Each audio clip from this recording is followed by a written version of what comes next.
Welcome back to the Guardian Project podcast. This is episode 160, and I'm your host, Andy. And Mike, I think I figured out the card that most embodies you. The card is Never Winter Dryad, because if you had your way, it would never be winter again. Oh, that's very true. That's very true. But the Dryad part doesn't really work. It just kind of fit with my intro, and it's green, so like also maybe not. But it does sacrifice itself, so you could play it in some, green-black deck, and it searches for a land. So it fits. It's flavor. So it fits. It's definitely you, and it will never be winter again. Awesome. I'm very much looking forward to that. And I am your other host, Mike. And most of my intros are like Dalsum, pliable pacifist decks. They're a reach. They really are. Please listen carefully. And this is the podcast about Commander, our favorite Magic the Gathering format. This past weekend was Command Fest Indy, and it was a lot of fun. Yeah, well, I'm still tired from it. I'm still exhausted from Indy. We stayed up every night at the hotel. So we stayed at a Marriott, and we stayed up every single night, I think until... The first night was 1 a.m. The second night, because we left on Sunday late afternoon to come home, I think I got to bed at like 3 a.m. Nice. Because your game ended, the other pod's game ended, and you said, we're done, we're going upstairs, we're going to bed. Yeah. And we were still wrapping it up, and it took at least another hour. In fact, one of the players in my pod died to scooping because I'm too tired. I got to go to bed. So yeah, definitely. Oh, that's totally fair. But it's a new one. It's a new one for the stat. Though. It's a new one for the stat tracker. Had to go to bed. Scooping because you need your Z's. But yeah, Command Fest. You're right. Command Fest Indy was absolutely fantastic. It was great. I played 18 games. I had 16 games, but some pretty long ones, and that maybe was the difference. I was able to play some Boss Monster while I was there, which I really how'd liked. that format? How'd that end up being? So that's the format where there's like a fifth player, Yep. and it rolls dice, and you can maybe get some extra tickets. How did it play out? Was it like the Pinata kind of format, which was similar but didn't have a die rolling mechanic? Like so the Pinata format, it always seemed like you were trying to be the last one to kill it, and in Boss Monster it felt much more like a cooperative, everyone working together. So from that perspective, it was already different. But it was fun to have an extra layer of strategy in there, because you wanted to get the extra tickets that you got if the Boss Monster rolled a 6 on its turn. So sometimes we would get in a situation where we were ready and had enough power to kill the Boss Monster, but we hadn't rolled a 6 yet. So we had to keep trying to survive to try to get the extra tickets, and the Boss Monster can just like wipe the board at a whim and stuff. So it was difficult to play around, but it was a fun challenge, and working together with 4 people was a lot of fun, because I also got to play some Two-Headed Giant while I was there, and working together with one person in a game of Commander is a lot of fun too. So it was cool to see that different dynamic, and we met some brand new people even during those Boss Monsters games that have hopped in our Discord since then. Yes. So have been pretty cool. Welcome everybody. We have gotten lots of people joined our Discord this past weekend, so that was exciting. I picked up just a few cards. I did get three artist proofs. So I got a signed Gruul Guildgate. I got a signed foil Vindictive Vampire. Both of those are for the Ravnica cube. Maybe the Gruul Guildgate can go in the Ravnica deck, because I think I might have signed Gruul Guildgates already. And then a foil Step Through, the Wizard Cycling card, which I was surprised I didn't have in Kaza already, my blue-red Wizard deck. So I'm going to try that card out. I also picked up a few Double Masters cards. I picked up Oracle of Moldiah, the foil borderless. Nice. And then I thought to myself, you have a box of this at home. Like, don't go crazy here. And I did not buy an Imperial Seal. Okay. And I did not open Imperial Seal. So I still am in need of the new Imperial Seal. But I did get a borderless Dockside Extortionist, so that was cool. Nice. Maybe someone will trade you their Imperial Seal for that one or something. Yeah, I got that in a borderless Phyrexian Altar. I actually got a lot of cards I don't own. I've never owned Emrakul, the Aeon's Torn. I opened that too, and I bought a foil Thrumming Stone, because maybe one day I'll build one of those meme decks that wants to play Persistent Petitioners or Shadowborn Apostle or Dragon's Approach. Shadowborn Apostle. We're not a finance podcast, but Shadowborn Apostle has never been, well, maybe not never been, but it's affordable now. It hasn't been this affordable since its printing and its core set. Yeah, I think you're right. You're probably right. And we got to meet a lot of new people that we've been talking on Twitter with. CNC Power Hour was there. I got to meet Logan. I got to meet Ron. We actually got to take a picture and chat for a few minutes with Sheldon Menery. That was really cool. That was exciting. And it was a very good photo. So if you're on Twitter, go take a look at it. There were a lot of people saying that this photo goes so hard because it definitely does look like a CD cover from like the 90s. Yes. It's pretty good. There was overall great weekend. Yeah, there was a really good panel with Sheldon and Rachel Weeks and Sarah Mox. Talking about like the three different heads of the commander with the rules committee and the commander advisory group, and then Wizards of the Coast employee Sarah Mox on the commander design side. So it was cool to see, you know, the three different sides of that coin, even though a coin only has two sides. I was bummed I didn't go to any of the panels because it was like they would get announced over like the speaker, and it was like I'm 20 minutes into a game. Yeah, I will absolutely not be done. But you said that in that panel they mentioned that they're going to have a lot of secret layer crossovers potentially, is what they were alluding to. So Sarah Mox alluded to they're going to be very excited about the IPs that they're going to be bringing into Magic the Gathering into the future. It's going to blow our minds, she said. So no other hints other than that. I don't know if that was like there's going to be a Head Exploders secret layer coming in and it was literal, that like mind-blowing type of stuff, but you know, only time will tell, I suppose. Head Exploders, very much like the show The Boys, which if you watch it, good show. Not for kids. Not for kids. Not for the faint of heart. That show is so dark. I had a coworker say to me a couple weeks ago, I watch it. I feel like I shouldn't be watching it, but I watch it. There was also a really cool announcement on PR Newswire that TCG Player is going to be acquiring ChannelFireball and BinderPOS. So that is it's a point of sale system. It's interesting. I purchased pretty much everything through TCG Player or my LGS. I've never really shopped ChannelFireball just because TCG Player, in my opinion, felt easier to shop through. But the actual article or press release says that together with ChannelFireball and Binder Point of Sale, they will deepen the connection between collectors and retailers via online and physical store channels, accelerating a strategy that has been front and center to us since their founding, says the founder of TCG Player and the CEO. It said, for the first time ever, TCG Player will provide a comprehensive point-of-sale solution that seamlessly connects a hobby store's inventory to the TCG marketplace while also enabling the sale of any collectible on their store's shelves, including comic books, sports cards, board games. So this is pretty big, and it said under the terms of the agreement, TCG Player is acquiring ChannelFireball's Binder Point of Sale, their content arm, their marketplace, and their events operating segment. So our Command Fest was hosted by Pastime Games. Some of the others were hosted by ChannelFireball. So maybe we'll see some more TCG Player hosted events in the future. From a customer perspective, like a consumer side, we probably will only see benefits from this. I feel like this here is probably not an issue for us. It's probably going to make it more difficult to compete with TCG Player for folks that are selling. Yeah, I don't disagree with that. But I am particularly excited for the integration of the BinderPOS tool into TCG Player.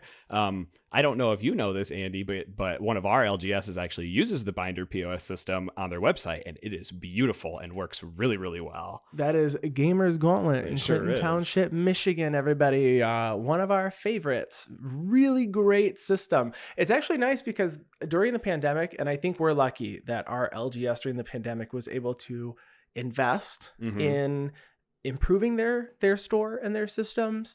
versus, trying to come up with ways to stay in business. Cause I know that there were a lot of other stores that were just struggling to stay in business. And, it was nice because they were able to keep their staff, fully staffed, and they did a full inventory. I guess I don't know. I used to do inventory when I worked at Panera Bread, 13 years ago, and you had to check off every single thing. We have 17 gallons of 2% milk. We have this many cookies. Well, they went through and they did every single card that they had. And then they put them on this website, and you can go and see what cards they have in foil and the condition and everything. So now you don't go in and look through foil binders, which I kind of miss doing because I used to like doing that because I might buy something if I just see it. Yeah. But you can go to their website and put it all in, and you show up and you know exactly what you're paying, you know exactly what it's going to be, the actual quality of the card, the grading. So the article basically said the strategic benefits of this is that they are going to be able to deliver collectibles focused software as a service that empowers retailers in store and online. They're going to unite the most influential content brands in the industry and enhance the collectible customer experience with unrivaled subscriber rewards. So this is huge. And I always like seeing things from PR Newswire because it makes it feel really huge because it's big. This is not, some small announcement on Twitter. This is huge. I did hear that line that with subscriber rewards type, that did put a small bit of caution in me hearing that, hoping maybe that there's not too much. Maybe it's like Marriott Bonvoy. That would be great. That'd be right? great. Because I'm a sucker for points. If you tell me I can earn points and my 5th sandwich is free, I guess I'm eating 5 sandwiches. I guess I'm getting 25 cards because the 26th is free. Who knows? Well, yeah, very much looking forward to that. Also, we want to welcome our newest patron, Sam DeJesus. Welcome. As we move on to brainstorming the next part of our project, we're going to have to ask you to draw us 3 pictures, but keep in mind we will be giving 2 of them back to you. Wait, why are we giving 2 back? That's brainstorm. Draw 3. Put 2 back.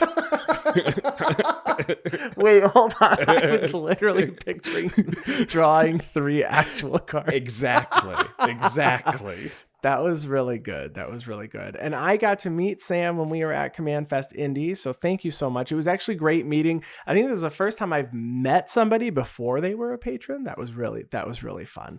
Because I don't get to meet everybody so easily. Mm-hmm. And if you would like to support us as well, you can head to patreon.com/guardianprojectpod and donate for any dollar amount. We appreciate everybody who supports us, especially our patrons. You help pay for things like Adobe Premiere and our website and our P.O. Box because things are kind of expensive, and we do it because we love all of you. Yes, and if you're looking for another way to promote the podcast, to help us, you can also consider following, subscribing, rating, reviewing, and leave comments. We would be really appreciative of that. We've gotten a lot of comments actually on YouTube recently. Yes, we have. So that's been great. So thank you everybody who's been doing that, and emails. So if you have emailed us, we have an email and we haven't responded to it yet, but we have seen it about some decks. So we will be reviewing those. And if you want to check us out for our other content that is not related specifically just to the podcast, I mean, I guess it's all Magic related, but if it's not just this show, you can head over to YouTube. We're on Instagram, we're on Twitter. You can just search for Guardian Project Podcast and find us. And if you want to email us, you can email us at guardianprojectpod@gmail.com. Michael, what is on the outline this week? The outline, aka the agenda for the week of this week. We're talking about something that really rocks. 3 converted mana cost rocks, that is. We've gotten a lot of them over the past couple of years, and we're talking about the format becoming sort of faster and people focusing on 1 and 2 mana rocks, but these great utility 3 mana rocks may be being ignored by you in your deck building. So we're going to tell you about some of our favorites and where we play them. All right, let's rock.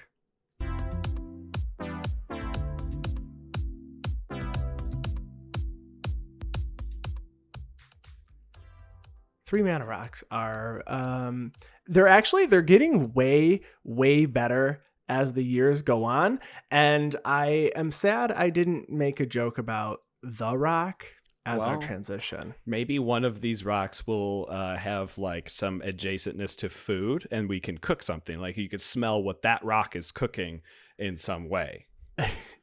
Is there a rock on this list that makes food? Nope. No. Well, one of them potentially could. One of them could.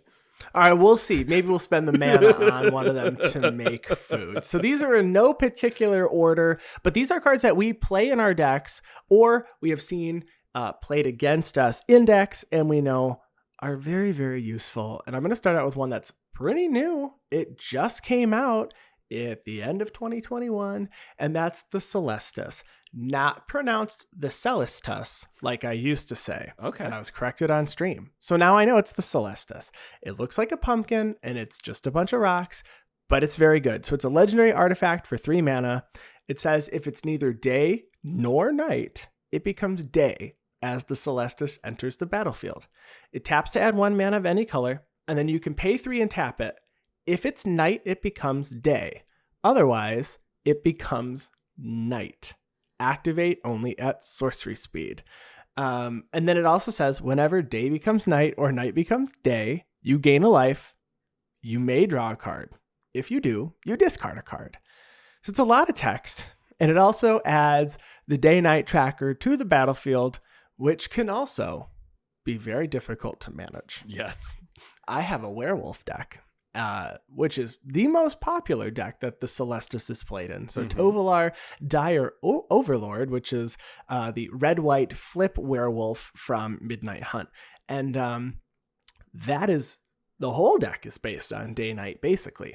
And I still miss when it needs to flip and flip back. So it does add a difficult mechanic to the game. However, I play this as the newest addition to my Niambi Steam Speaker deck. So it is a blue-white deck I've talked about in the past. It is a legendary blue-white deck that reanimates, so I'm just trying to throw stuff into my graveyard. Niambi lets me discard a legendary card to draw 2 cards. So the Celestis being legendary is great. It's a rock, which gets me there faster, but it also has the ability to flip day and night back and forth, and I can draw cards and discard cards. So I can draw a card into a reanimate spell, discard the really powerful creature that I have in my hand. It's honestly the perfect, right? It couldn't be a better rock for Niambi. Right. Well, and then even on top of all of that, it can just naturally shift from day to night with people casting 2 spells or 0 spells in their turn. So you can just, naturally throughout the game start looting, not even have to pay the mana into it, just use it as the colored mana rock that you have here. And I do really like, and maybe since this is the first one we're talking about, a lot of the mana rocks I put on the list actually only produce colorless mana. So the fact that this can produce 1 mana of any color is really cool to see. It is. And so some of the more popular commanders that run this obviously is Tovolar, the werewolf commander, Vadrik, Astral Archmage, which is cool. It's another day-night commander in blue-red. So that commander, it cares about day-night because whenever day becomes night or night becomes day, you put a counter on your creature, and then instants and sorceries cost less for your creature's power. So that's pretty cool. But some other new commanders that can use the Celestis, which I did not realize, are Cyrix, Carrier of the Flame, the black-red, the Rakdos Phoenix that came out recently with new Capenna commander. So you just throw your Phoenix in the graveyard, and then you can bring Phoenixes? Phoenix. Yeah, I don't know what the plural. I don't know what the plural of Phoenix is. Phoenix. You can bring Mr. Feeny. You can bring a Phoenix back from the graveyard. Also, the sleeveless deck that you built, so the Celestis is only $1. It's a very affordable rock. Oscar Rubbish Reclaimer cares about you discarding cards, and it doesn't care where you discard it. It just says whenever you discard a non-land card, you can cast it. So the Celestis can just give you generic discard. Yeah, no, that's I know when you looked at my deck list, you were wondering how I was doing without many rocks, because I think I'm only running like 3 things of rocks, and blue-black isn't very good in ramping in other ways. So maybe this is a really good suggestion for my Oscar. I'll have to go look for a heavily played one via the BinderPOS system at one of our local game stores.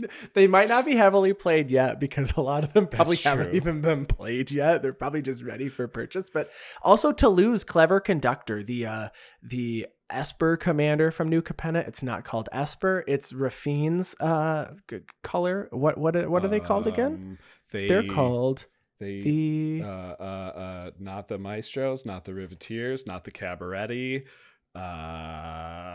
Banton Esper. They have a name, but this one cares about when you discard cards, you can exile from them from your graveyard.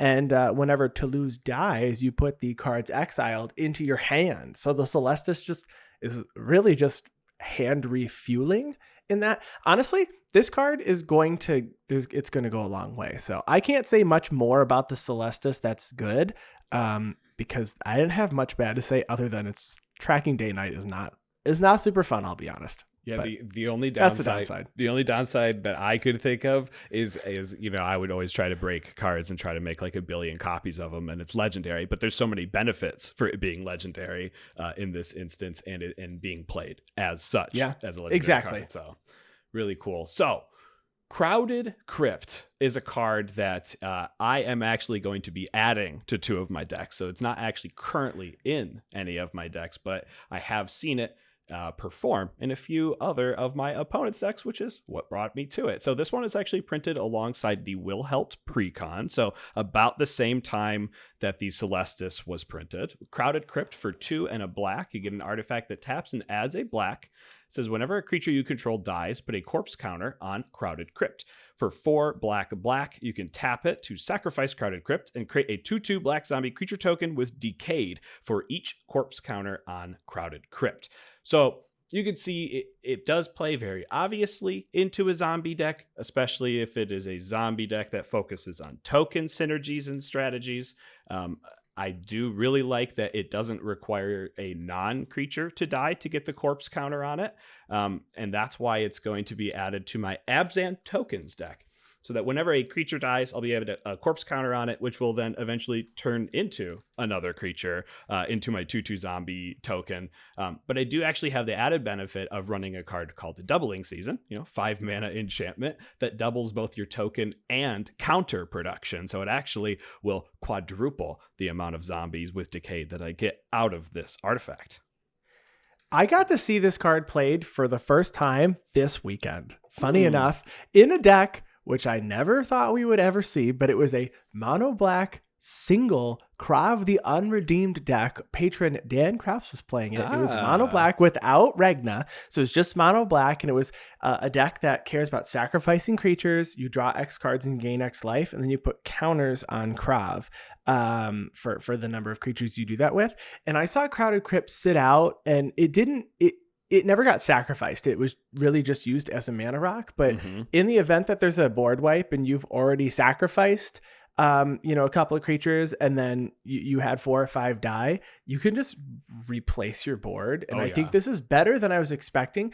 And I probably should add this to I think this is in my zombie deck because I think this one came in the Precon, the Midnight Hunt Commander Precon. But I could probably find some value for this. I wonder if I could find some value for this in my Jaren deck because I play specific sacrifice cards and I already have mana rocks in that deck just for mana. And this could just be upside on a rock that I'm probably already playing. And it's mono black, so there's no downside to running this over something else. Yeah, for sure. So and you get to produce the color. I like that this can come out on 3 and curve out to 6 and probably have enough counters on it on 6 to become a pretty nice threat if you are playing the deck that it fits in.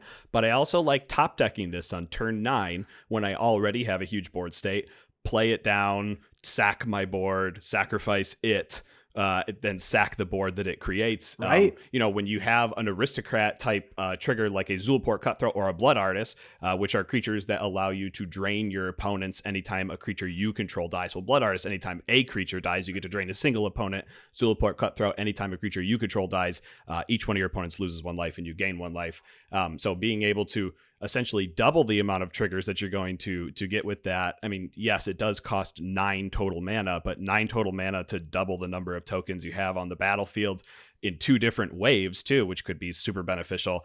I just think that this card just holds so much utility, useful throughout the entire game. This one right here is pretty good. I didn't think about top decking late game either for this, which is probably accurate for the type of deck that it's going in. I wouldn't mind drawing it on 10 if I'm already going to sack my board to those aristocrat-like triggers. It's also in black, so you can play it in Mardu. You can play it in black-red. I mean, any deck that just wants to sacrifice it works in, which is kind of nice. If it's in black and you're already caring about a creature-based deck, it just fits generically, and maybe the Decayed Zombies will matter for you. If they don't, not a big deal, but even if they do, they only swing once, but it's a bunch of 2/2s you replaced when everybody else lost their board. Chances are you're going to like it when those zombies kill themselves at the end of the turn anyways. Yeah, probably. The next one's it's not flashy. It doesn't feel special anymore, but it's Chromatic Lantern, a card that has been out since Return to Ravnica. It's a 3-mana rock that says lands you control have tapped to add 1 mana of any color, and it taps to add 1 mana of any color to your mana pool. This was a topic of discourse, I feel like a few years ago at this point, when 3-mana rocks were being discussed as something that was tough because 2 mana is where you wanted to be for rocks, and maybe it's more optimized. I don't know. I still run 2-mana rocks. I run Chromatic Lantern if I'm running a 3+ color deck, which I don't do often. We've talked about the fact that I only really run 1 and 2 color decks. I run like one color, 2 color, and then 5 color. I don't have a single 4 color deck. I don't think I've ever had a 4 color deck, and I've only had a few 3 color decks. But if I'm running anything that's 3 or more, Chromatic Lantern is an auto include for me. I'm not sure if it's completely necessary, but I feel like it is. I usually don't play those decks, but this is going in and you can't stop me from putting it in. And I do always look for this when I look at other people's deck lists that are running 3+ colors, just because I get so stressed out about not having mana, and I like to run spells that have double and triple pips, and it's too difficult without having, mana fixing. So Chromatic Lantern is just really good. It does what it does. Yeah, I don't disagree with you. I think I've been starting to play the World Tree in my 5 color decks as my color fixing, aka Chromatic Lantern. The World Tree says if you control 6 or more lands you control have add 1 mana of any color. Unfortunately, the World Tree also has a 5 color activation cost, making it so you can only actually play it in 5 color decks. So Chromatic Lantern for me as well is a must include in 3 and 4 color decks. Absolutely, no doubt. Yeah, that's all I have to say about this. It's good. The card it's been reprinted. It was in Ravnica. It was a Kaladesh invention, Commander 16, Guilds of Ravnica, Mystery Booster, and it had a secret layer. So it's been 6 times plus the pre-release promo, I guess, for Ravnica. The card is still over $10. Yeah. Doesn't matter what your printing is. The more popular Commander becomes and the more multiple commanders, I guess, with 3+ colors. I don't run this in a 2 color deck. I guess you could. Just don't. But this card I don't think this card's ever going to be, I'm using air quotes for affordable, because once you start, what I've said before, once I start hitting like $10, $15, I have to go, do I need this card? Right. But so really good if you can afford one. The Kaladesh invention's cheap at $152. It's probably an affordable invention. So maybe. Yeah. Let's talk about the first card on this list that is only going to be producing colorless mana. So this one's got to blow us out of the water. Well, it blows me out of the water. I think we've talked about this one before, and I don't think you run this card, but I don't like run it. this in anything. Yes. Okay. So this is Honor Wornshaku. So for 3 generic mana, you get an artifact that taps for 1 generic mana, or it has another ability that says tap an untapped legendary permanent you control, untap Honor Wornshaku. So it's only going to be producing colorless mana, and if you actually look at what decks are playing this, a majority of them are commanders that care about being tapped and untapped. So you have commanders like King Makar, the Gold Cursed, who has the inspired mechanic of when it becomes untapped, you can exile a creature and make a gold token. There's Kalamax, the Stormsire, that cares about being tapped, because when Kalamax is tapped, whenever you copy copy the next instant or sorcery you cast after that. But then there's also another subsection of decks, and where I play Honor Wornshaku, and that is Planeswalker decks. Because a majority of Planeswalkers, it doesn't matter whether they're tapped or untapped, they are still legendary permanents. There is an exception to that. There's a lot of Gideons out there that like to swing, and there's definitely some Sarkhans that can turn your Planeswalkers into dragons. But besides, or themselves, into dragons too. But besides those few corner cases, Honor Wornshaku is just turning all of your Planeswalkers into an additional colorless mana on your turn. Something that I really liked running in my Nicol Bolas Planeswalkers deck. I do run it in my Jahzzar Planeswalkers deck, but I do actually run into the, do I want to swing with this Gideon or use it for mana? You get a benefit with the War of the Spark Gideon because it can give itself vigilance, and so you could still swing with it and tap it to produce some extra mana.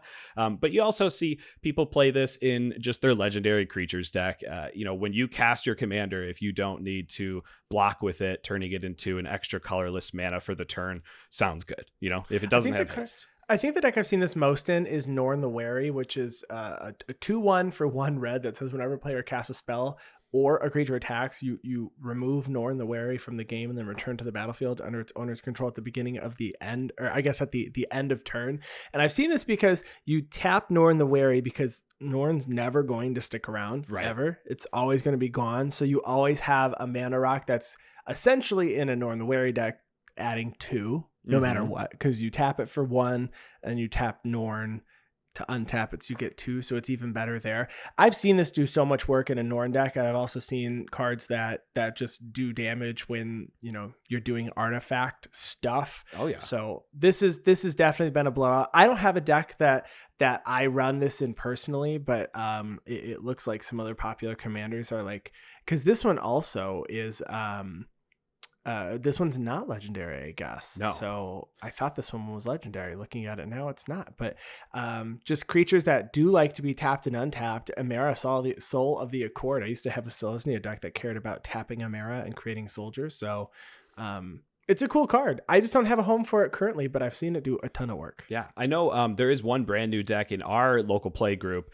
that might not be running this, and I scrolled down to see it, and I thought, I never thought about that, and that's Goshen Tie of Life's Origin, because most of those shrines are just legendary enchantments that sit there anyway, so why not turn them into colorless mana? That's actually that's a neat idea. It's a neat idea. We'll have to let our friend know.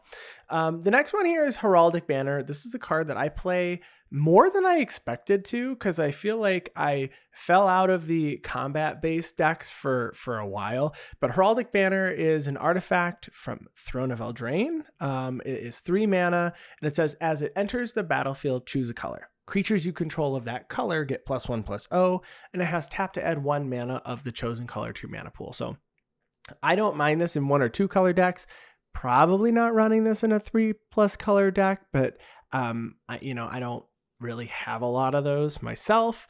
But taking a look at some of the top commanders here, I actually really like Lovisa Cold Eyes as a commander that I have been eyeing for years, and it got a reprint a few years ago, but it cares about barbarians, warriors, and berserkers, and they get +2/+2 in haste, but you can play this as a rock, just naming red, and then your creatures get +3/+2 if they're a barbarian, warrior, or berserker. So that seems fun, but I like these in those silly tribal decks like Soraya the Falconer, which says Falcons get +1/+1, which is just birds now, but you play it in white decks. I've seen Adeline, Resplendent Cathar, crazy good in there.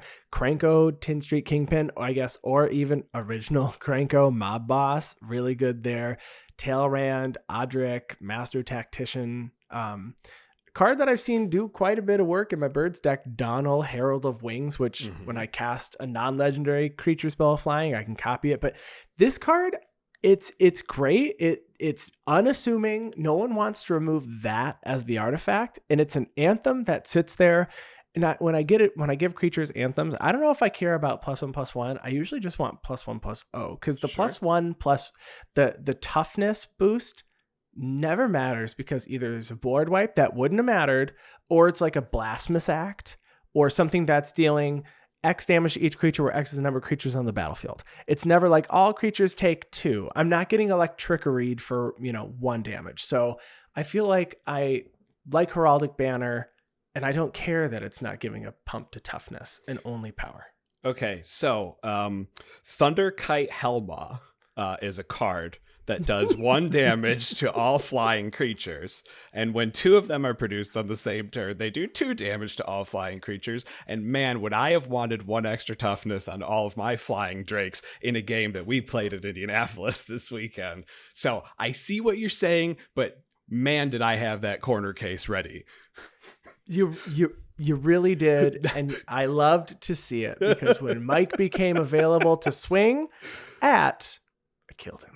Yes, I do want to caution, it does look like this card doesn't really fit super well when you start looking at 3 and 4 color decks, but like a Layla Artful Provocateur would be a really big exception for that. Not only is it an artifact that produces you a flying token, because a Layla, whenever you cast an enchantment or artifact spell, you get to make a blue flying fairy token. So a Layla only produces 1 color of flying fairy. So Heraldic Banner in those types of decks where like all of your creatures are at least going to share that 1 color, definitely look at it for those types of decks as well. Something you don't see in a lot of the statistics. Yeah. I got a brand new card. It's an uncommon too. Brand new, uncommon 3 mana rock that has blown me away this past weekend. And that is Patriar's Seal. For 3 generic mana, that's right, you could play it in any deck. You get an artifact that taps for 1 mana of any color, and you can pay 1 and tap it and untap target legendary creature you control. So obviously, this would be really good in any deck where you are tapping your commander for an activated ability. So maybe you are playing Atla Palani, who you could pay 2 and tap it to create an egg, and then Atla Palani says whenever an egg you control dies, you flip cards from the top of your library until you reveal a creature, and you put it out for free. So you're going to be able to, as long as you have 5 generic mana to activate that, at instant speed you'll be able to make 2 eggs at a time. Maybe you have something that is untapping, maybe you have a Seedborn Muse or something, so now you're making 2 eggs per every single person's player.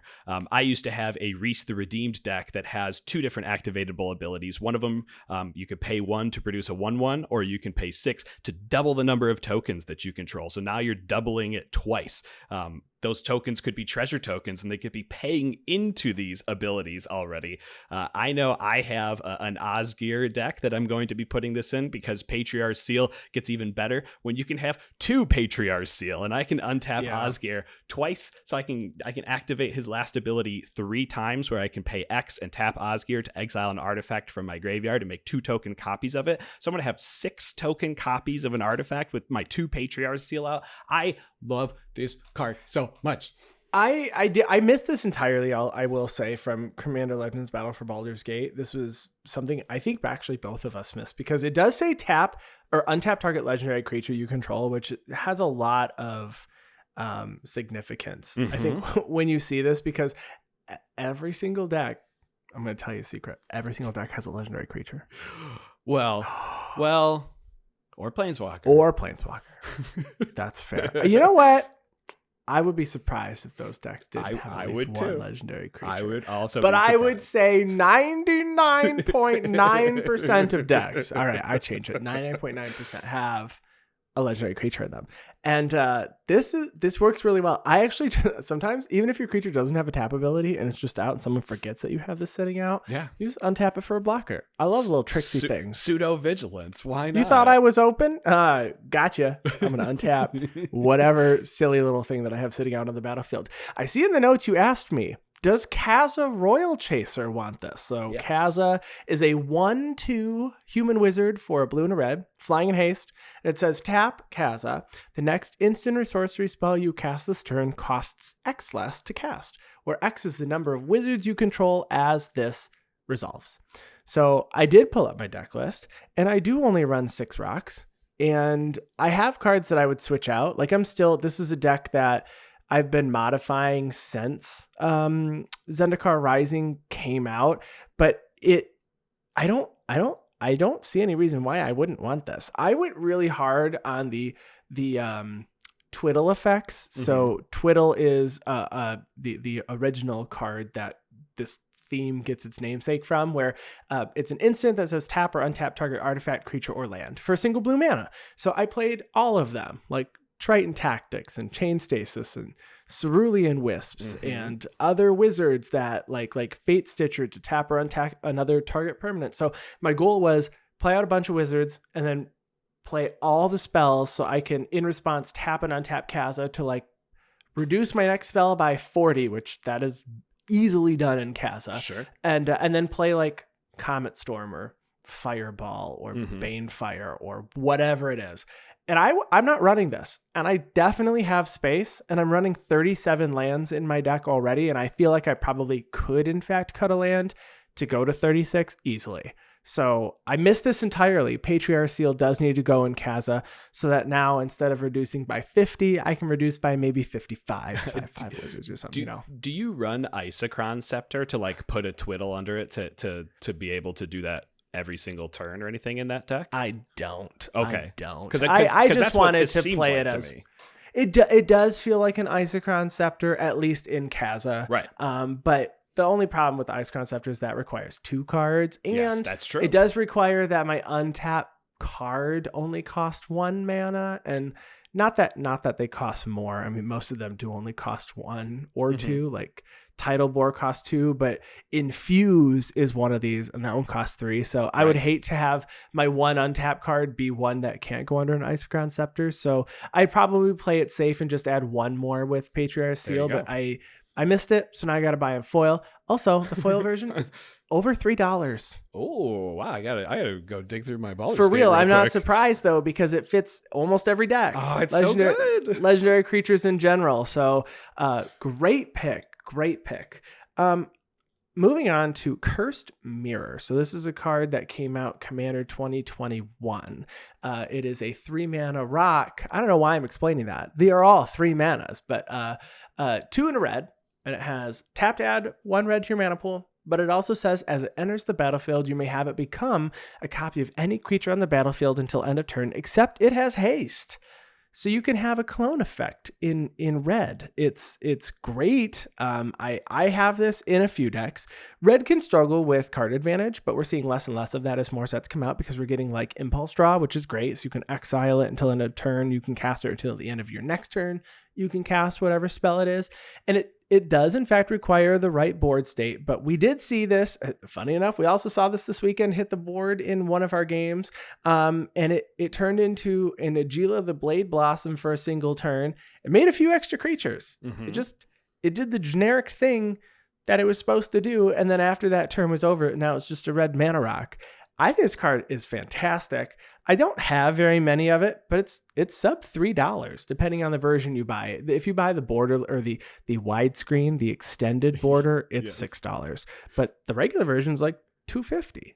So I play this in at least 3 decks that I can think of off the top of my head. I play this in my Delina Wild Mage deck, which cares about creating copies of creatures during combat. So being able to have this enter as a copy of one of my opponent's creatures that I can make a bunch of copies of is really cool.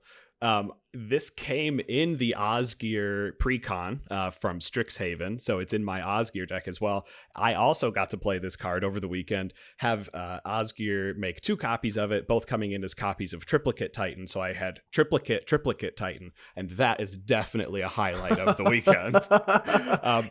But I also play this in my dice rolling deck because there is actually an infinite combo with a brand new card, Astral Dragon, 6 blue, flying 4/4. When it enters the battlefield, create 2 tokens that are copies of target non-creature permanent, except they're 3/3 dragon creatures in addition to their other types, and they have flying. After Cursed Mirror, you could choose Cursed Mirror not to come in as a copy of something, so it is a non-creature permanent, and then Astral Dragon will just keep creating 3/3 versions of that card and go infinite. So I play this in 3 different decks. I love Cursed Mirror. Red clone. It is worded oddly, but it does work exactly the same. Any other clone effect works. You're going to get the ETB triggers for the clone effect that you get and everything. Now, you mentioned the last one was for your dice rolling deck, but it was also for your first dice rolling deck. So you have 2 dice rolling decks, correct? So I wouldn't consider Delina themed around dice rolling. That's how she makes tokens. So I Okay. do. Okay. I run All right. I run Barbarian class. That's like and one other creature, Earth Cult Elementalist. Those are the only cards in the deck that care about dice rolling. And the commander and background for your dice rolling deck again is That is Will. the mono red creature. Yes, I don't remember his title, and that is it's very new. It's very new, like less than 2 weeks old. Yes, and Shameless Charlatan, which allows you to pay 2 and a blue to turn your commander into any creature on the battlefield. Wow, second clone-like effect. Oh, I do play a few more clone-like effects in the deck. This is really popular. I really like that this is one of those cards that fits a really old commander really well. Brothers Yamazaki. Oh yeah, so, that's your commander, which unfortunately you can only have one of them. But it's a 2/1 human samurai for 2 and a red, and it says if there are exactly 2 permanents named Brothers Yamazaki in play, the legend rule doesn't apply to them.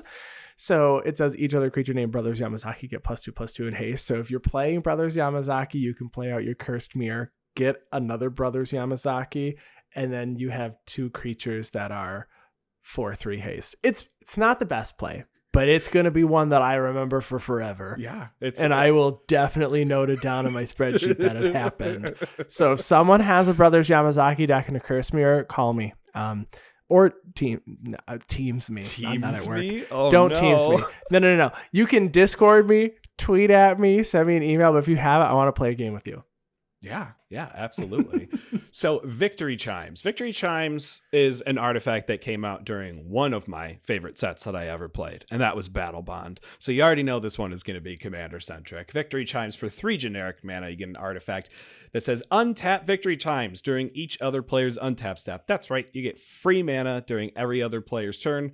Victory Chime says tap a player of your choice adds a colorless mana to their mana pool. So not only can you use this to have a generic mana to yourself, you could choose yourself every time if you want to be that way, and use that on every single player's turn. Maybe you're running a Kenrith the Return King deck and you really need that extra 1 generic mana so you can make sure to draw a card on every single player's turn or gain 5 life. Whatever you need to do. But you can also use this as a political tool. Maybe someone is 1 mana away from being able to cast their commander and they really need their commander out as a blocker because someone already got their Blightsteel Colossus out. And you can help them survive. So being able to use this no matter what situation that you're in. But, there's also a card that was printed in Commander Legends that can use this, I think, almost better than anyone else. And that's your lock of Scorched Thrash. A 4-mana Jund commander, so 1 black, red, green, Viashino Shaman with 4 power and 4 toughness and vigilance. That says a player losing unspent mana causes that player to lose that much life. So you can essentially wait for someone to not be able to use mana, maybe during the end of their second main phase or during their end step or cleanup step or something like that, and go ahead and float them a colorless mana, ping them for a damage. Yeah, I don't run this in any deck, but I really appreciate it when somebody else gives me some mana. Yeah, it's nice. It is a very political tool. I like it a lot. It's just not anything that really fits any decks that I want to do anything with, but it easily can be slotted into pretty much any deck. Oh yeah, very, very easily. Now, a card that is not easy to slot into every deck, because it is a color, this is Midnight Clock. 2 and a blue, it taps for blue and says pay 2 and a blue. You can put an hour counter on Midnight Clock. At the beginning of each upkeep, you put an hour counter on Midnight Clock. When the 12th hour counter is put on Midnight Clock, shuffle your hand and graveyard into your library and then draw 7 cards, exile Midnight Clock. So it's a blue rock that, assuming you're in a 4-player pod, 3 times around the table, you're going to hit the 12th hour. The clock strikes 12. I think the mice run down, right? Isn't that how that works? I have no Hickory idea. Dickory Dock. Oh, yeah. It's yeah. Mm-hmm. I'm going to sing the whole thing in my head while you keep going. Okay, because the mouse runs up the clock and then they're going to run down the clock. I don't remember the middle part while they're running. Like, I know the beginning and the end of that story. And the clock at one point strikes 12. So I can't say enough good, because in a 4-player pod, like I said, you do get a Days Undoing or Emergency Power like effect. So Days Undoing does the same thing but ends your turn, and then Emergency Powers is in blue-white, but it also does it for like everybody. So that's not always ideal, but I run this because in most cases, I'm running cards that can be cast at instant speed. So when this goes on the stack and you have to sacrifice it, and then you have to exile it and then draw your 7 cards, you cast out all your spells that you needed at instant speed, and then you're going to draw your hand of 7. I don't know. It can have some weird timing restrictions, weird timing in general, where you're like, man, I really wish I had played this card last turn, because I know for a fact at this point I'm going to lose my whole hand. And then you go, can I do anything? And then for 3 turns, you don't pay attention to really what's going on the board, and you're trying to figure out when you can cast a spell. Oh, is that just me? Maybe it's just me. That sounds like it could be extremely distracting. It can be. It can be. I see some decks in some of the decks that like to play it, like to care about +1/+1 counters as well.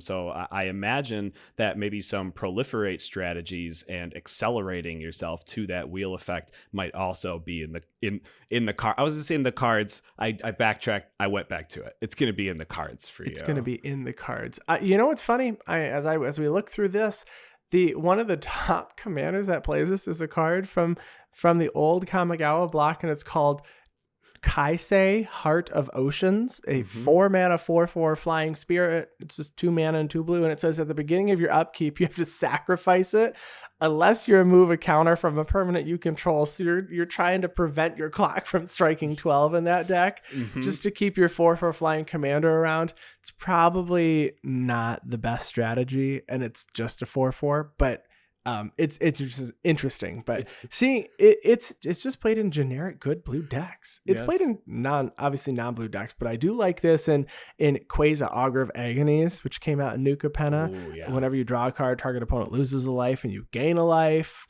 The Locust God, I run Midnight Clock in the Locust God. It's fantastic there.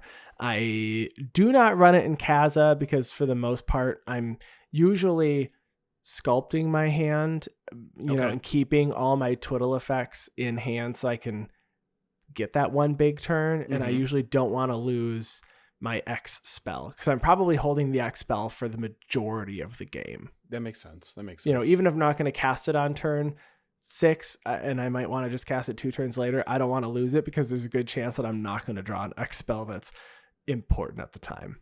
That's very true. And I do see that it's also being played. Maybe it's a little misleading in these brand new red blue decks from Baldur's Gate, but that is because it was printed in the pre-con with those decks. But I like this Parry the Pulverizer over here too. A card from Streets of New Capenna. So 4 mana, 1 green, white, and a blue with the relevant ability. Whenever Parry attacks, target creature you control gains trample and gets +X/+X until end of turn, where X is the number of different kinds of counters among permanents you control. And I imagine that our counters are not that popular, so you won't run into an issue where you have 2 permanents with those kind of counters on them. No, so it works really well in Parry. Well, let's talk about a win condition. The last rock on this list that will be able to win you the game, and all in one turn. And that's Strixhaven Stadium. Can you guess what set this card was printed in? Was it in Strixhaven? It was in Strixhaven, yes. Oh, good job. What do I win? You get an A+. Welcome to Strixhaven. You're back in I don't get school. a point? I should have gotten a point counter. No points. Oh. You get a grade. You can accept it, or you could see me after class. For 3 generic mana, you get an artifact that taps an add for colorless mana, and you can put a point counter on Strixhaven Stadium. Whenever a creature deals combat damage to you, you remove a point counter from Strixhaven Stadium. And whenever a creature you control deals combat damage to an opponent, put a point counter on Strixhaven Stadium. Then, if it has 10 or more point counters on it, remove them all, and that player loses the game. So This is a generic mana rock win condition that's going to go probably in your go wide strategy decks. And by that, I mean you're playing a lot of creatures to try to get around any blockers that your opponents have, to overwhelm the number of blockers that they have so that you can get in, hit them for 10, even if you have 0 counters on Strixhaven, and then they will lose the game. And people might look at this and go, oh, well, you have to remove all the counters, so there's only, you can really only, kill one person. But if you stack the triggers correctly, since it is your turn and they are your triggers, you can stack the triggers any way you want. All you have to do is you make sure that after the 10th counter gets put on, you're hitting the person that you want to kill. And then you just do that 3 times. So you'd have to be able to add the 30th counter to the permanent in the turn. I have in our notes that you have to add 20 plus counters because technically you could start the turn with more than 0 counters on there. But you can also just cast it for 3, swing with 30 creatures, and kill everybody if they don't have any blockers. Yeah. The Locust does that really, really well. Yeah, I can imagine. I have a Tetsuko Umezawa Fugitive deck, a 2-mana human rogue that says creatures with toughness 1 or less can't be blocked, that would love this card that has not been upgraded in quite some time. So I think this is a little eye-opening to me. I also run this in my Finn the Fangbearer deck. This was not meant to be a win con specifically, because I am really just trying to win with poison counters in Finn. But I'm running 30 creatures already, but I do have a sub theme that is proliferate. So if I can get a few point counters and I can proliferate 1, 2, or 3 times on a single turn and get it to 9 point counters and then swing, I can cheat my way to the full points for 10 points on Strixhaven Stadium. That's right. Now, yeah, it is important to note that 10th counter does have to be put on. I guess it doesn't have to be the 10th counter. It just has to be the more than 10th counter. But yes, that has to be put on with combat damage. So do be careful on that. Catch your friends that have been killing you with Proliferate on their Strixhaven Stadium for the past 2 years. Yeah, well, I don't think... Well, I haven't been winning with it from Proliferate, but you have to swing. Yeah, yes. For sure. But the Locust God, if you're unfamiliar, whenever you draw a card, you make a 1/1 blue-red flying insect with haste. So you can curve your midnight clock when the clock strikes 12 to draw 7. You already have a bug for the insect for drawing for the turn, and you probably had 2 left over from casting anything else previously, and you just win the turn you play Strixhaven Stadium in the Locust God. So that win con comes out of nowhere in the Locust God. In other decks, it is a card that sits out, and people continuously ask you, how many points do you have? Yeah. Okay. What's it need? 10? All right. And then the discussion is based on the stadium for a lot of the game. Oh, yeah. I run this whenever I can. I think it's only right now in Finn and the Locust God, but there's a good chance that if I put like Saprolings back together, I would throw this in my Slimefoot deck. And if I put Voral of the Hulklade back together, my counters deck where I'm able to double counters on permanents, I would also put this in Voral. I think this card's fantastic. I like alternate win cons, and it's just on a rock that fits in every single deck color-wise. Oh yeah. It might not be right on theme, but I like it. I think it's a fantastic pick. Yeah. Can't really go wrong with it because it wins you games. Because it wins you games. And that's going to be it for this week. I think this was a really fun list of cards. I hope everybody, enjoyed the list we put together. And if you have any 3-mana rocks that you run that we didn't cover, email us or send us a tweet. Drop us a message in the Discord and let us know what would have made your top list of 3-mana rocks. If you want to find us and chat with us some more, I'm on Twitter at Andy Flory. And I'm on Twitter at WormCoilEngine. And we have to give some thanks to Ryan Nichols and Chris Wolf. We couldn't do this without you. They are our producers, they are editors, handle all of our graphic design. So thank you for everything that you do. Check out all of their content anywhere you find our content as well. And to all of you listeners out there, thank you so much for listening to this episode, and we'll talk to you next week.